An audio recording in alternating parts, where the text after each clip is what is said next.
उत्तर प्रदेश के देवरिया में पिछले दिनों बाजार में नकली नोट खपाने वाले एक गैंग का पर्दाफाश हुआ और पुलिस ने इस मामले में सरगना विवेक यादव सहित 6 लोगों को गिरफ्तार कर लिया। इनके कब्जे से 1,18,000 रुपए के नकली नोट, लैपटॉप, प्रिंटर सहित कई सामान बरामद किए गए। इस मामले ने अब राजनीतिक रूप धारण कर लिया है। सपा और देवरिया से भाजपा विधायक शलभ मणि त्रिपाठी एक दूसरे पर जमकर वार पलटवार कर रहे हैं। नकली नोट केस पर बीजेपी वर्सेस सपा, पूछताछ करने से पर्दाफाश होगा।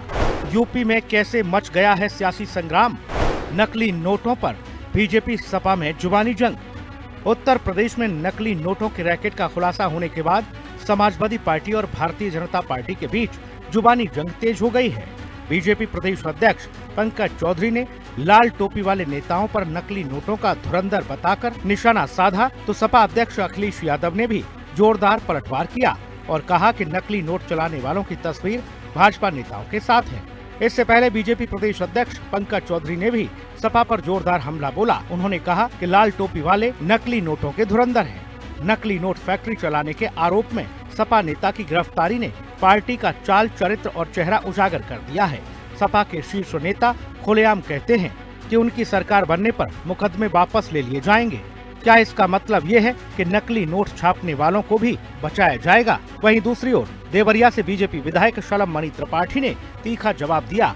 उन्होंने कहा कि अखिलेश जी, आप मुझसे पूछताछ करवाना चाहते हैं, इसलिए जवाब दे रहा हूँ।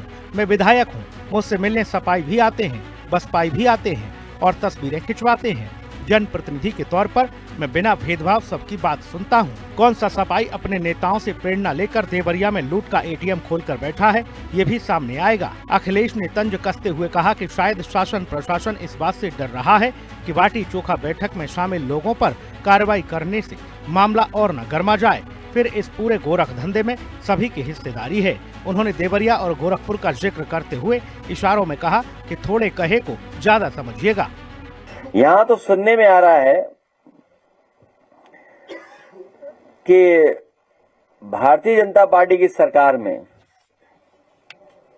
नकली नोट तो देश में आ रहे हैं और असली नोट देश से बाहर जा रहे हैं। आपको बता दें कि नकली नोट गैंग का फरार सरगना विवेक यादव अब भी फरार है। पुलिस ने उस पर 25,000 रुपए का इनाम घोषित किया है। उसकी तलाश में कई ठिकानों पर दबिश दी जा रही है। उसके नेपाल भागने की भी आशंका जताई जा रही है। अभी तक इस मामले में 4 अभियुक्तों राहुल यादव, विवेक कुमार यादव, नरेंद्र यादव और धर्मेंद्र कुमार को गिरफ्तार किया गया था। विवेक यादव की राजनेताओं के साथ तस्वीर आने के बाद सूबे का सियासी पारा हाई हो गया है और इसी बीच आरोप प्रत्यारोप का दौर भी चल पड़ा है। ब्यूरो रिपोर्ट, हिंदी खबर।